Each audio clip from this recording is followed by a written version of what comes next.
Hi friends, మేమైతే తిరుమలాయపాలెం వెళ్ళాము. శ్రీ వరాహ Lakshminarasimhaswamy temple.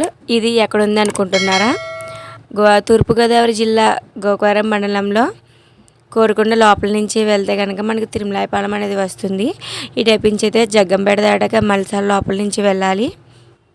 సగం వరకు అయితే మెట్లు ఉంటాయి. మేమైతే మెట్లు ఎక్కలేను అని అన్న వాళ్ళకి కూడా పక్కనైతే రోడ్డు కూడా ఉందండి.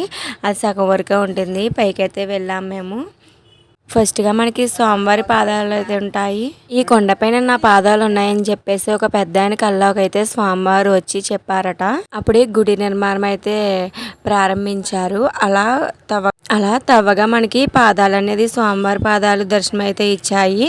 అక్కడితో అయితే ఆపేశారండి. మళ్ళీ స్వామివారి అయితే కల్లాకి వచ్చి నేను పైన కూడా ఉన్నాను చూడండి అని చెప్పేసి కల్లాకి వచ్చి చెప్పారట.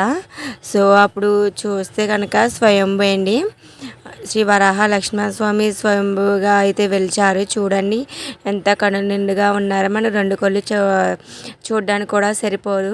ఇక్కడ స్తంభం ముందు చూసారా, ఆ స్తంభాన్ని ఇలా కౌగిలించుకోవడం వల్ల మన వేలు అనేది టచ్ అవ్వాలి. అలా టచ్ అయినప్పుడే మన మనసులో కోరిక అనేది నెరవేరుతుంది అంటారు. గుళ్ళో ప్రసాదం పెడతారు, చాలా బాగుంటుంది.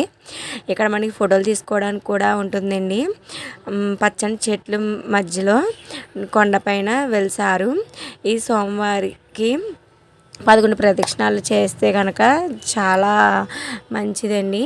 7 వారాలు 11 ప్రదక్షిణలు చేస్తే మన మనసులో ఉన్న కోరికలు కూడా నెరవేరుతాయి. మనకి మెట్లు ఎక్కాలి అనే ఇబ్బంది కూడా ఏం లేదు. ఇంచక్క దిగేయచ్చు. మనకి ఇలా రోడ్డు అనేది ఉన్నది.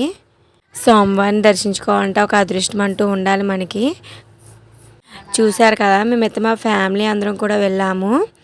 ఏం జరిగినా కానీ ఏం కోరుకున్నా కానీ మనకి వెంటనే తీర్చేస్తారు ఆ వరాహ లక్ష్మీనరసింహస్వామి. సో ఇంకెందుకు, మీరు కూడా వెళ్ళి దర్శనం అయితే చేసేసుకోండి. ముందుగా అయితే వినాయకుడు దర్శనం ఇస్తారు. ఆ తర్వాత సగం మెట్లు ఎక్కాక ఆంజనేయస్వామి అయితే దర్శనం ఇస్తారు. ఈసారి మనకి వరాహ లక్ష్మణస్వామి అయితే దర్శనమిస్తారు. మొదటగా అయితే సింహాచలంలో స్వయంభూ ఇచ్చారు. ఇది ప్రపంచంలో 2వ ఊరండి. తిరుమలాయపాలెంలో అయితే దర్శనమిచ్చారు స్వయంభూ. మనం ఏం జరిగినా కానీ ఏం కోరుకున్నా కానీ అన్నీ జరుగుతాయి. మా దర్శనం అయితే కంప్లీట్ అయిపోయింది. మేమైతే కిందకి దిగిపోతున్నాము. ఆలస్యం చేయకుండా మీరు కూడా వెళ్ళి దర్శనం చేసుకోండి. మనం గుళ్ళోకి వెళ్తే చాలా ప్రశాంతంగా విశాలంగా కూడా ఉంటుంది. ఇంకెందుకు ఆలస్యం, మీరు కూడా వెళ్ళండి. బాయ్.